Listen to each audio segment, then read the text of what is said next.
professor Djan, por estarem aqui presentes também. Eu convido o professor e empresário Eduardo Neger, da Neger Telecom Drone Control, para comparecer aqui à mesa e proferir sua apresentação.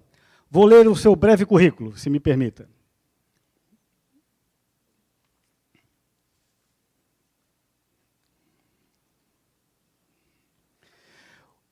O professor Eduardo Neger é engenheiro eletricista, especializado em radiofrequência, advogado, especialista em Direito das Telecomunicações, pós-graduado em Direito das Telecomunicações pela Fundação Getúlio Vargas, diretor e fundador da Neger Telecom,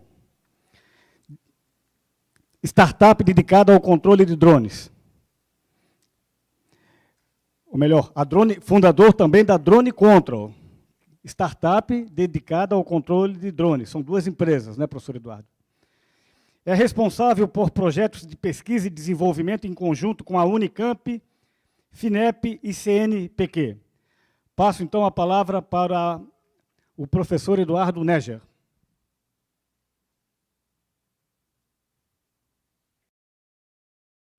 Bom, boa tarde. Agradeço aí a presença dos senhores. Agradeço ao professor Giovanni pela oportunidade, pelo convite. E a ideia é a gente conversar hoje um pouquinho, falar um pouquinho sobre o trabalho que nós temos desenvolvido na empresa. Nós não somos uma empresa especializada na área de segurança, nós somos especializados na área de radiofrequência. Mas as aplicações acabaram nos levando para essa área de segurança e com os senhores a gente tem aprendido cada dia mais como a gente pode aplicar algumas tecnologias de radiofrequência dentro dessa área de segurança. E a gente percebe que esse campo cada vez é mais amplo e as demandas são cada vez maiores. Então a ideia nossa hoje é falar um pouquinho sobre proteção do espaço aéreo, de perímetros de segurança contra drones não autorizados. Falando um pouquinho sobre a nossa empresa, essa aplicação específica de drones, ela até gerou uma nova empresa, uma startup específica para isso, que é originada da empresa-mãe, que a gente chama, que é a Neger Telecom, que é uma empresa de base familiar, ela já completou 31 anos, e que tem tido bastante destaque, especialmente na área de pesquisa e desenvolvimento. A gente acredita muito na área de pesquisa e inovação. Para os senhores terem uma ideia, hoje perto de 80% do faturamento da empresa vem de produtos e serviços que foram desenvolvidos nos últimos 5 anos. Então, falar disso para uma empresa que tem 31 anos, quer dizer, a gente sabe que é muito importante essa questão de pesquisa e desenvolvimento. E a gente acabou recebendo vários prêmios, né, tanto prêmios técnicos quanto prêmios a respeito de crescimento, porque a gente acreditou nessas aplicações e nesses serviços voltados aí para a área de radiofrequência. Nós temos tecnologia própria, quer dizer, muitas das aplicações que a gente desenvolve, boa parte delas sequer existem, né? Quer dizer, muitas vezes a gente entra em mercados que sequer existiam, a gente enxerga o problema, enxerga a oportunidade de estar desenvolvendo alguma coisa dentro desse setor, e aí a gente não acha, muitas vezes, soluções prontas. Então, muitas vezes, para prestar o serviço, a gente tem que desenvolver internamente algumas coisas. E, para isso, a gente conta com a parceria com a universidade e com os principais órgãos de fomento à pesquisa. Nós tivemos aí o CNPq e a FINEP, que nos apoiaram bastante em vários projetos. A principal atividade hoje que a gente tem é o bloqueio de sinal celular em unidades prisionais. Hoje, para os senhores terem uma ideia, a Neger é líder nesse mercado no Brasil. A gente tem hoje próximo de 30 unidades prisionais no Brasil que estão 100% bloqueadas para todas as faixas de frequência de celular. Quando a gente fala de faixa de frequência de celular, a gente está falando de 700 MHz, 800, 900, 1800, 1900, 900, 2.100, 2.400, 2.500 e 5.800. Nós estamos falando de várias faixas do espectro que mudam conforme a tecnologia, 2G, 3G, 4G, 4,5G. Então, daí eu acho que os senhores percebem que a gente sempre tem que estar desenvolvendo novas soluções, porque a gente tem que ter o antídoto para uma tecnologia que se desenvolve em uma velocidade muito grande. As redes são implementadas de maneira muito ágil, então a gente tem que ter sempre uma aplicação. E a gente acabou entendendo melhor essa área de segurança e os requisitos que essa área de segurança nos coloca. nessas implementações. São implementações críticas, quer dizer, um sistema de bloqueio instalado numa unidade prisional não pode parar. Tem que ter um sistema de energia bem elaborado, tem que ter um sistema de verificação de funcionalidade bem elaborado. Então, a gente começou a se especializar nesse segmento, e a gente está nele desde o início das discussões que a Anatel colocou, isso lá em 2001. E, a partir daí, a gente começou a trilhar nesse segmento, e hoje, a gente, com muita satisfação, a gente tem um market share bastante expressivo nesse segmento no país. Bom, e aí, dentro dessas aplicações para unidades prisionais, a gente começou a receber algumas demandas, basicamente de diretores de presídio, nos perguntando, olha, ok, os celulares estão bloqueados, mas a gente está com um problema com drone. Os criminosos estão utilizando drones para levar drogas, para levar armas, para levar materiais ilegais para dentro das unidades prisionais. E a gente imaginou que isso fosse alguma coisa pontual, ou alguma coisa fictícia, que pudesse acontecer num futuro, alguma coisa que não fosse de aplicabilidade imediata. Mas a gente foi cada vez mais recebendo demandas e recebendo relatos a respeito desse tipo de problema. E aí, quando a gente faz uma rápida pesquisa, quer dizer, se a gente começar a pesquisar rapidamente, a gente percebe que essas ocorrências se espalham para o Brasil todo. Então, se a gente vê aqui, por exemplo, uma notícia do Rio Grande do Sul, drone que levava celulares é abatido sobrevoa a Penitenciária de Chaqueadas. O que me chama a atenção é o subtítulo ali. Desde o início do ano já foram abatidos 7 drones que sobrevoavam a prisão. E essa notícia sequer é muito atual, ela é de 2017.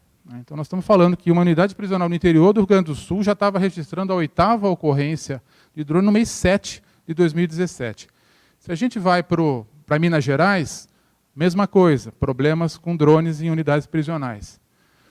Se a gente vai para a Bahia, quer dizer, já fomos Sudeste, Nordeste, mesma coisa, drones com celular apreendido no presídio da Bahia. Se a gente vai para o Centro-Oeste, Mato Grosso, a mesma realidade, o mesmo problema.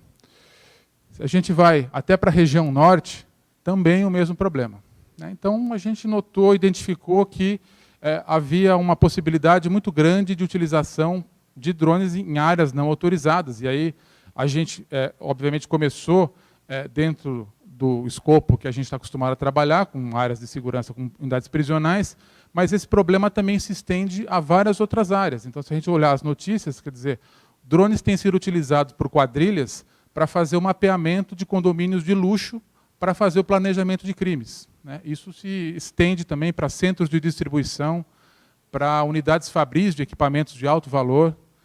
A gente já identificou também várias ocorrências em empresas de mineração, quer dizer, o uso de drones, do ponto de vista criminoso, tem crescido bastante.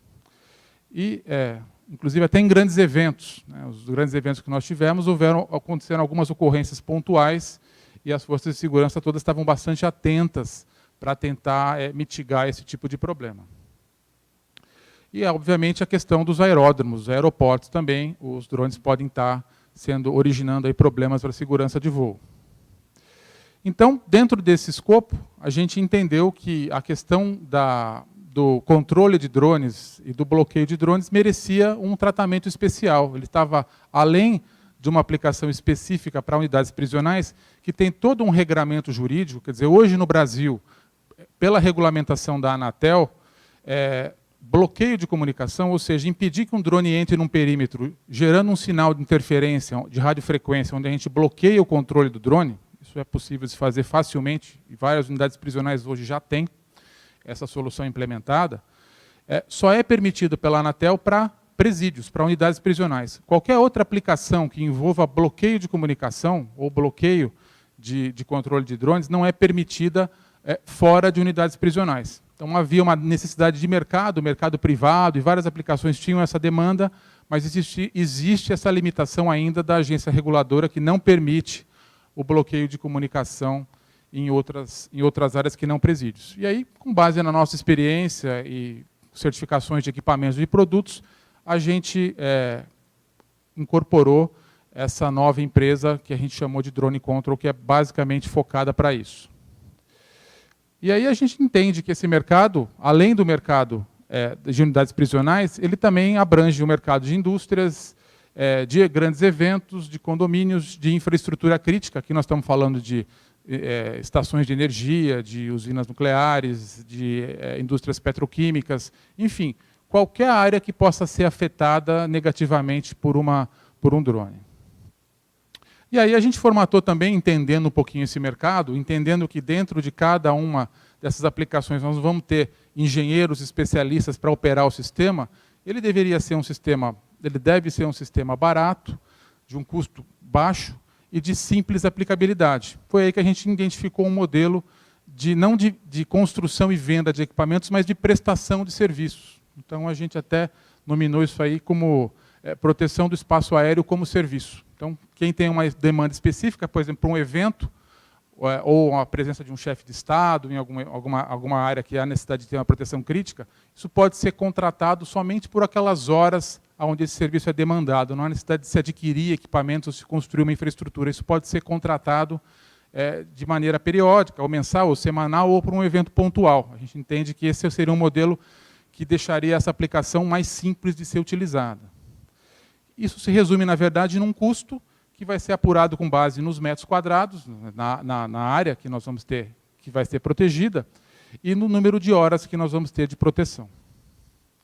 E só falando um pouquinho do nosso histórico dentro dessa área, quer dizer, desde 2001, onde começou o estudo da Anatel sobre bloqueio de sinais de radiocomunicações, nós já participávamos das consultas públicas. Em 2009, nós fomos o único projeto aprovado pelo Ministério da Ciência e Tecnologia para desenvolver soluções nesse segmento, já em 2009. Em 2013, a gente também teve um projeto de pesquisa e desenvolvimento aprovado pelo CNPq, também dentro desse segmento, e a gente é muito grato a esses órgãos de fomento, porque se não fosse esse apoio, a gente jamais estaria no estágio que a gente está hoje. Em 2016, nós certificamos na Anatel o primeiro e o segundo sistema de proteção contra veículos aéreos remotamente pilotados, que basicamente é um sistema que faz o bloqueio da comunicação de drones, e com isso, com essa aplicação, a gente consegue impedir a entrada de drones dentro de unidades prisionais, que é onde a Anatel permite que seja utilizado esse sistema.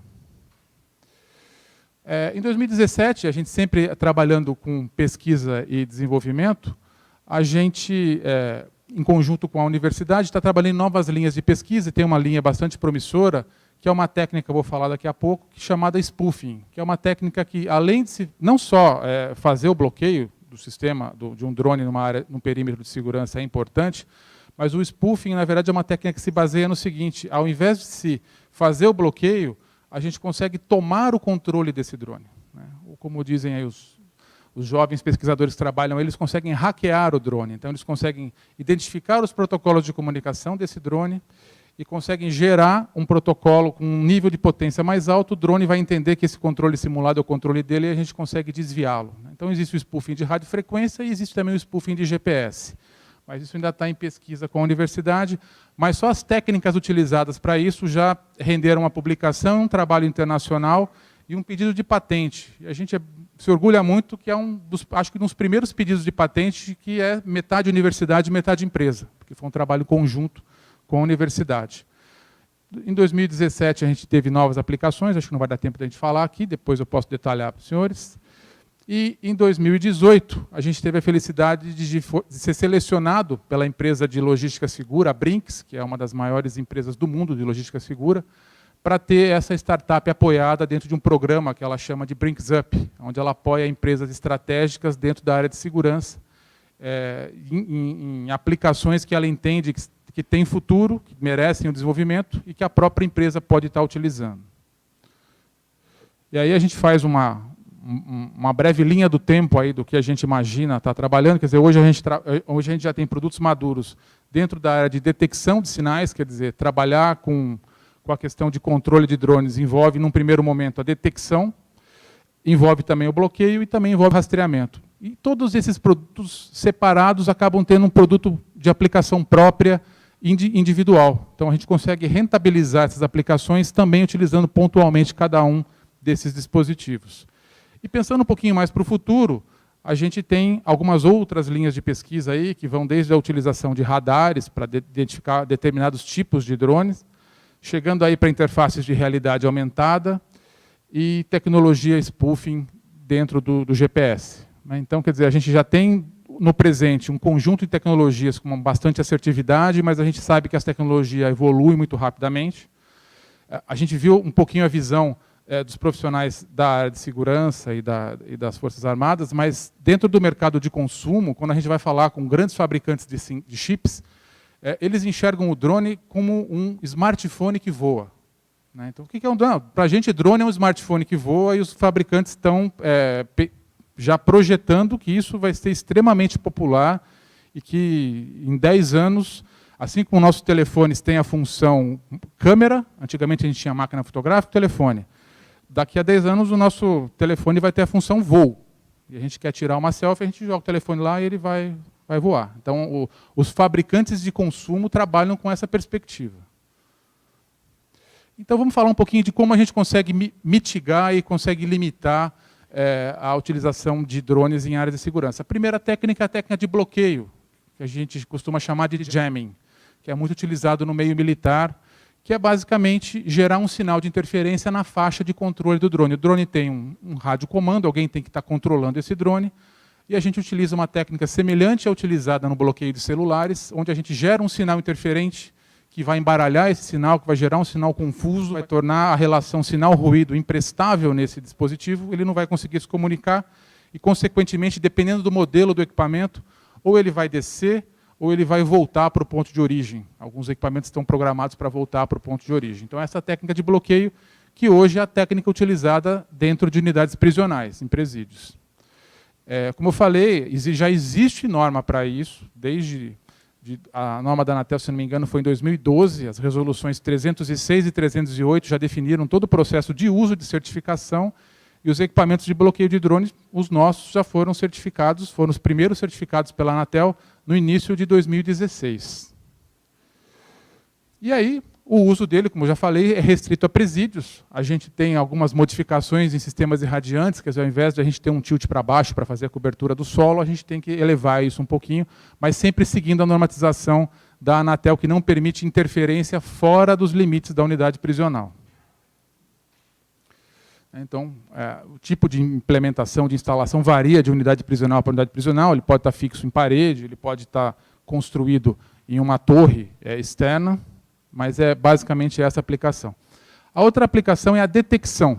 Então, é a gente monitorar o espectro de radiofrequência e identificar que um drone está se aproximando pela comunicação que ele tem com o controle dele. Então, todo drone tem lá um protocolo de comunicação. Se a gente entender esse protocolo de comunicação, a gente consegue estimar a localização do drone, consegue estimar a localização do controle e consegue ter um alarme. E depois eu vou até fazer uma pequena demonstração aqui. Nós temos um sistema ativo hoje, na base da Brinks, em Campinas, e eu vou mostrar para os senhores uma detecção feita ao vivo. Lá o pessoal vai ligar um equipamento e a gente vai ver ele sendo detectado. E mais recentemente, a gente está muito feliz de ter conseguido alguns avanços. Certamente deve ser quase certeza que na América Latina isso não foi feito ainda, até agora. Esse é o primeiro sistema que tem a capacidade de identificar com precisão a localização do controle. Então, a gente encontra onde está o piloto do drone com uma interface muito simples que mostra no mapa a localização dele. Então, a ideia de quem trabalha com a segurança privada é informar as autoridades dizendo, olha, existe um drone suspeito aqui, num perímetro de segurança, e o piloto desse drone está no endereço rua tal, número tal. Simples assim. Então, quando a gente começa a falar de detecção, e aí a gente tem um caminho inesperado da tecnologia, a gente desenvolveu o sistema de identificação de drone, e aí um dos professores da Unicamp falou assim, escuta, mas isso identifica a comunicação em radiofrequência? Identifica. Pode identificar a comunicação de celulares? Pode. A gente usou uma derivação desse equipamento com um software diferente para as frequências, para a localização de cola eletrônica em vestibular. Então, a gente já fez essa implementação em alguns vestibulares. Os vestibulares da Unicamp e da FUVEST já tiveram implementações no ano passado desse sistema, e já temos feito para várias universidades particulares, onde nas salas do exame a gente faz um monitoramento do espectro e identifica se alguém está com algum telefone escondido ou algum transmissor escondido. Com a mesma plataforma que a gente usa para identificar o drone, a gente consegue fazer essa adaptação. E com isso aí a gente criou um serviço específico só para esse tipo de detecção, que pode ser usado para concursos, para vestibulares, mas pode também ser utilizado, por exemplo, para funções aí de trabalho onde a gente tem que garantir que a pessoa não vai ficar se distraindo usando um telefone. Então, a gente pode colocar isso numa cabine aí de controle de um trem, e se o operador ali começar a mexer no telefone dele, o sensor vai identificar e vai avisar uma central que a pessoa não está no seu trabalho ali. Isso pode ser colocado num guindaste, pode ser colocado em qualquer sistema onde a operação, onde a gente não queira que a pessoa se distraia com o WhatsApp ou com alguma coisa do smartphone, que hoje é bastante comum, né? Isso também pode ser usado em detecção de drones. É o caso que eu falei, clássico, das mineradoras, quer dizer, em áreas muito grandes, os grupos criminosos têm utilizado isso para fazer um reconhecimento da área e cometer os seus crimes. E também dentro do transporte de valores, em aplicações de transporte de valores. Falar um pouquinho rápido do rastreamento, mas o rastreamento, tal como a gente já conhece, pode ser aplicado também para equipamentos que estão em áreas rurais, onde não existe sinal de celular. Então, a gente derivou também essa aplicação de rastreamento para máquinas agrícolas, inclusive para aeronaves também, quando a gente tem transporte de valores em aeronaves. E um pouquinho dessa tecnologia nova, que a gente tem bastante satisfação de ter feito um pedido de patente em conjunto com a universidade, que é a tecnologia de spoofing, né? Então, tecnologia de spoofing é basicamente, como a gente já falou da detecção do bloqueio, o spoofing, na verdade, faz além de fazer a detecção, obviamente, do piloto, de quem está controlando, ele consegue tomar o controle do drone. Então, aqui tem um trabalho internacional que a gente publicou, um trabalho inédito, e aqui uma comparação. Ele tem a inteligência de entender o protocolo de comunicação do equipamento e gerar sinais falsos, fazendo com que esse equipamento vá para qualquer lugar que a gente queira. Para uma aplicação em sistema prisional, um sistema desse talvez não seja tão eficiente, porque a gente quer simplesmente o bloqueio e ponto. Mas para uma aplicação que envolva inteligência ou que envolva eventos, por exemplo, onde a gente não pode ter o drone descontrolado, a tecnologia de spoofing ela é bastante promissora. Então, eu vou passar rapidamente aqui alguns detalhes técnicos, depois eu posso compartilhar com os senhores. E agora eu vou fazer uma demonstração rapidamente. Eu acho que esse barulhinho aí deve ser do meu sistema que está online lá, que acho que deve ter um drone lá tentando roubar brinks lá. Vamos ver, peraí.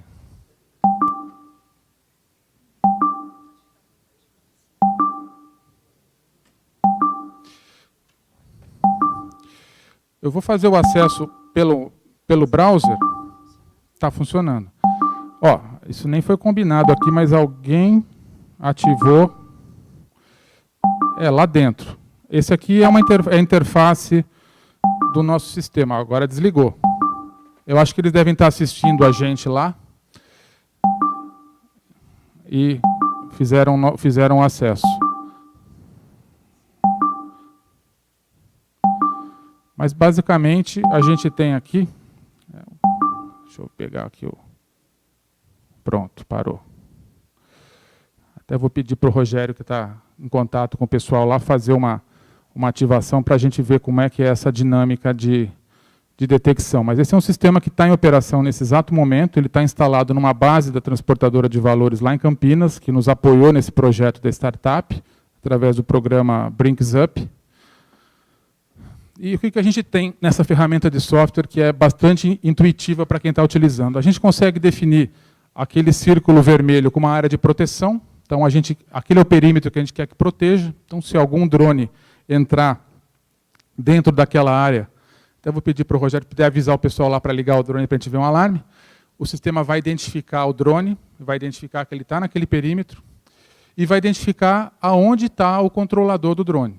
E a gente, lógico, o perímetro é bastante restrito, a área de controle é bastante... Ó, ligaram lá o drone, está vendo? Ele gera um alarme, identificando aonde está o drone.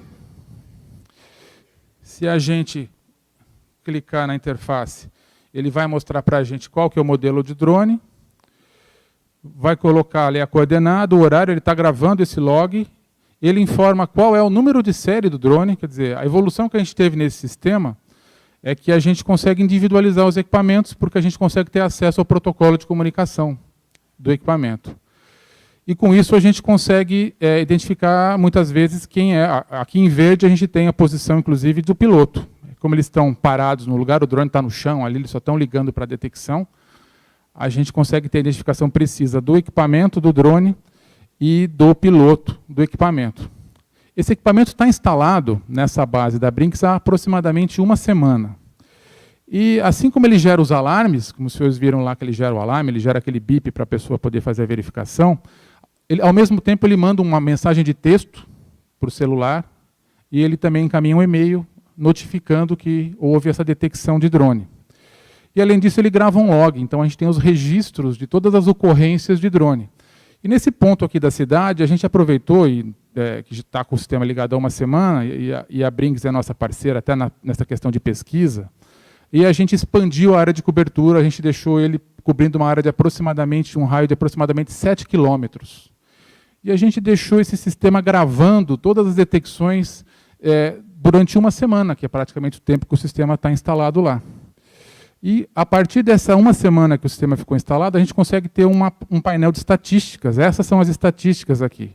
Quer dizer, em uma semana, nesse trecho da cidade de Campinas pequeno, a gente teve 454 detecções de drone em uma semana, de voos de drone, num perímetro aí que a gente viu que o drone mais distante foi detectado em torno de 4 quilômetros a partir dessa base. Então, só para os senhores terem uma ideia, aqui nós temos a distribuição por horários, quais são os horários das ocorrências, e o número inclusive uma estatística de altitude, quer dizer, ó, a gente tem aqui praticamente a maior parte dos drones com uma altitude aí de 0 até 20 metros de altura, né?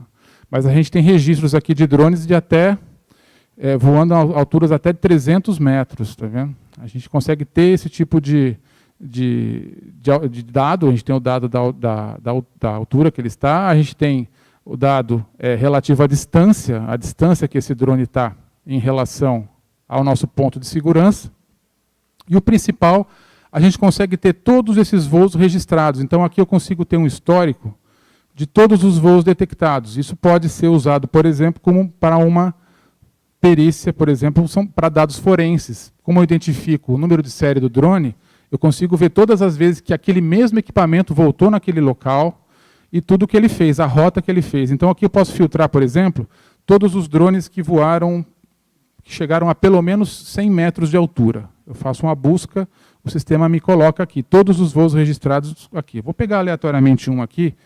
Esse aqui é um voo que foi registrado num equipamento que é um Phantom 4, foi identificado a uma distância de 2,2 quilômetros do ponto de monitoramento, no dia 25 é hoje, né? Hoje de manhã. Então, se eu clicar aqui na interface, ele vai me dar o trajeto que esse drone fez. Aqui ele até acelera um pouquinho, ele já me dá o ponto de saída do drone, que é esse ponto aqui, e ele vai fazendo a animação mostrando todo o trajeto. Espero que ele tenha feito todo aquele procedimento lá, legal, para poder fazer esse voo, né? Senão está registradinho aqui o número de série e tudo mais. E a gente tem isso para todos os drones que estão dentro do alcance. Só para os senhores terem uma ideia, o sensor do drone está localizado aqui. Deixa eu pegar uma régua aqui, a gente consegue ter uma noção da distância. Aqui é a base da Brinks. Deixa eu pegar a régua aqui.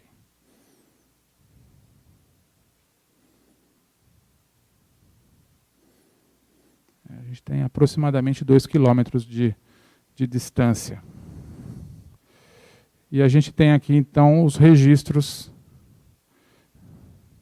precisos desse voo. Com essa animação, a gente consegue identificar o ponto de origem e o trajeto que ele fez. Isso vale para qualquer uma. Eu peguei aleatoriamente um aqui, mas se a gente for buscar aqui, vamos lá pegar um outro modelo diferente aqui, por exemplo, um Phantom 3, 1 minuto e 21 segundos, no dia 24, às 15 horas. Aqui, ó, ele provavelmente fez um voo numa praça aqui.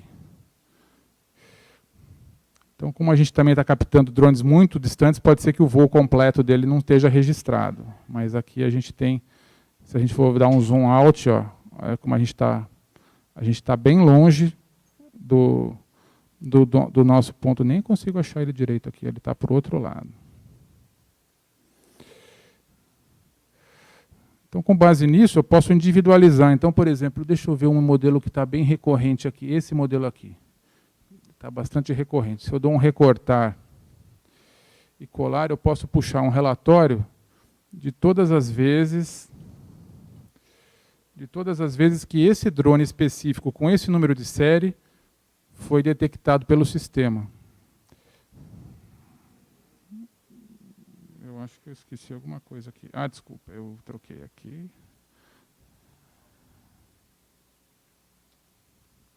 Vou botar o final 19.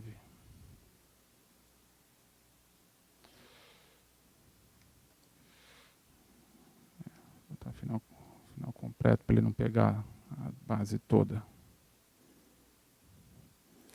Então, essas aqui foram todas as ocorrências desse drone, às 15, 16, 19 e no dia seguinte. Então, eu tenho todos os registros desse equipamento específico.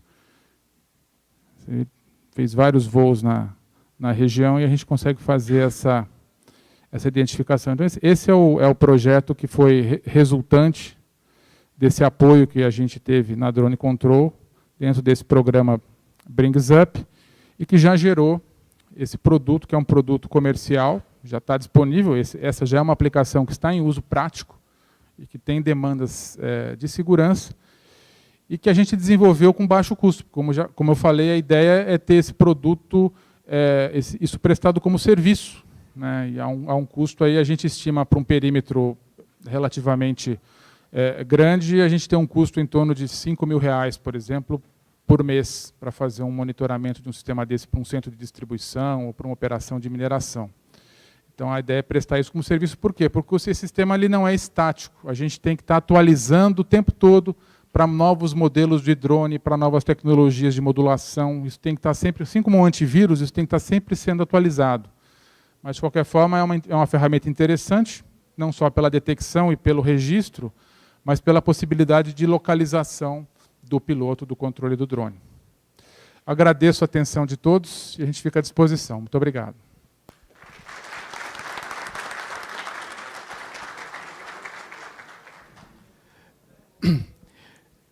Obrigado, professor Eduardo Neger. Eu convido a professora Virgínia Lopes Rosa, coordenadora do curso de graduação do campus Grande Florianópolis, curso de Direito, para que proceda a entrega de uma lembrança e um agradecimento ao professor Eduardo Neger. Professor Eduardo, uma satisfação, muito obrigada pela presença, aprendemos muito. Só uma lembrança aí da universidade. Muito obrigado. Obrigada, satisfação.